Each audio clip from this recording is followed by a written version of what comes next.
Everyone, welcome to Nirdeep blog. তো আজকে হচ্ছে 1 জানুয়ারি, নতুন বছর। যদি আজ আমাদের ছুটি ছিল না, দুজনেরই অফিস ছিল, তো এখন অফিস থেকে এসে তাড়াতাড়ি ফটাফট রেডি হয়ে নিয়েছি। তো উদ্দেশ্য হচ্ছে একটু মন্দিরে যাব, নতুন বছরে একটু পুজো টুজো দেবো। তো কোন মন্দিরে যাচ্ছি সেটা আমি তোমাদের সাথে শেয়ার করব, সঙ্গে থাকো, দেখতে থাকো। আমরা আজকে দক্ষিণ কলকাতার অন্যতম শ্রেষ্ঠ মন্দিরটি, যেটা হচ্ছে কালীঘাটের মন্দির, সেখানে এসেছি পুজো দিতে। যেহেতু আজকে 1 জানুয়ারি, তো আজকে কল্পতরুর অনুষ্ঠানও রয়েছে, সেই কারণে ভাবলাম মায়েরই পুজো দেওয়া যাক আজকে।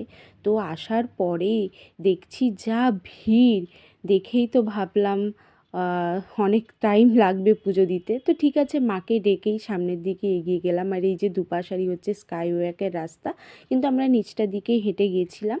গিয়ে হচ্ছে এই যে লাইনে দাঁড়িয়েছি, 8টা বাজে তখন লাইন দিয়েছি, দেখাই যাক কখন পুজো দিতে পারি। তো চলো এই সময় একটু আমি মায়ের মন্দিরের সম্বন্ধে তোমাদেরকে কিছু তথ্য শেয়ার করে রাখি, বা কিছু একটু ইতিহাস মায়ের মন্দিরের সম্বন্ধে বলে রাখি।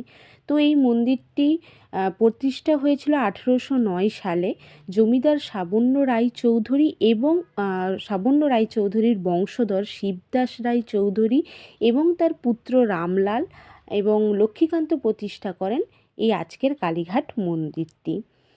এই মন্দিরটা প্রায় 90 ফুট উঁচু এবং 75 ফুট চওড়া। আর তখনকার দিনে এই মন্দিরটা বানাতে সময় লেগে গেছিলো প্রায় 10 বছর। আর তখনকার সেই টাইমে খরচা হয়েছিল 30,000 টাকা। তো ভেতরে তো মায়ের মন্দির, ফটো তো তুলতে দেবে না, সেটা সবাই আমরা ভালো মতোই জানি। আর এই হচ্ছে লাইন, এখান দিয়ে প্রবেশ করতে হবে।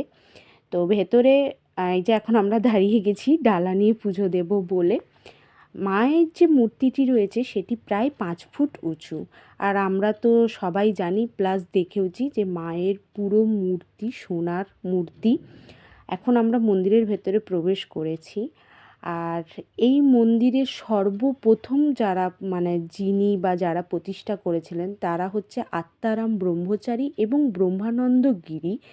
ওনারা প্রথমে নীলগিরি পর্বত থেকে ব্রহ্মশিলা নিয়ে এসে এখানে স্থাপন করেছিলেন। আর এই যে কুণ্ড দেখছেন, আমরা এটাও জানি কালীঘাটের মন্দির হচ্ছে 51 পীঠের মধ্যে একটি সতীপীঠ, যেখানে দক্ষযজ্ঞের ছিন্ন হওয়ায় দেবীর ডান পায়ের 4 আঙুল এই কুণ্ডতে পড়েছিল। আর এটি হচ্ছে নকুলেশ্বর ভৈরব বাবার মন্দির, যেটি মায়ের মন্দিরের ঈশান কোণে অবস্থিত আছে। আর যেটা আমি বলছিলাম যে মায়ের মন্দির, মায়ের মূর্তির সম্বন্ধে, পুরোটাই তো সোনার দিয়ে বাঁধানো। আর এটা 1 নম্বর গেটের সামনেই আছে রাধা মাধবের মন্দির। এটাও এর আগে আমি 2-3বার গেছি, কিন্তু এই মন্দিরটা দর্শন করা হয়নি। কিন্তু কালকে আমার ভালোভাবেই খুব সুন্দরভাবে দর্শন করতে পেরেছি।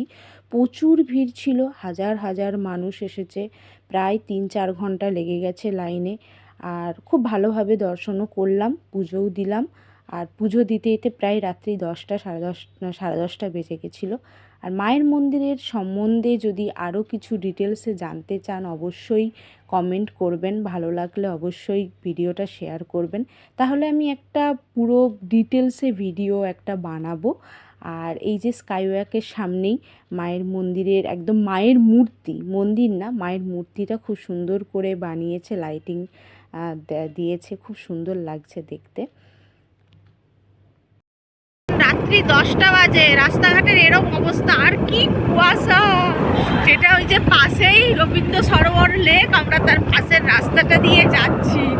ঠান্ডা কাকে বলে, পুরো যেন কিসের ঠান্ডা, দার্জিলিং না, কেদারনাথের ঠান্ডার ফিল আসছে, এত ঠান্ডা লাগছে। সেই ঠান্ডা, সেই ঠান্ডা, কলকাতায় যে ঠান্ডাটা পড়েছে বোঝা যাচ্ছে। তো আজকের মতো ভিডিওটা এখানেই শেষ করলাম। দেখা হবে খুব তাড়াতাড়ি একটা নেক্সট ব্লগে।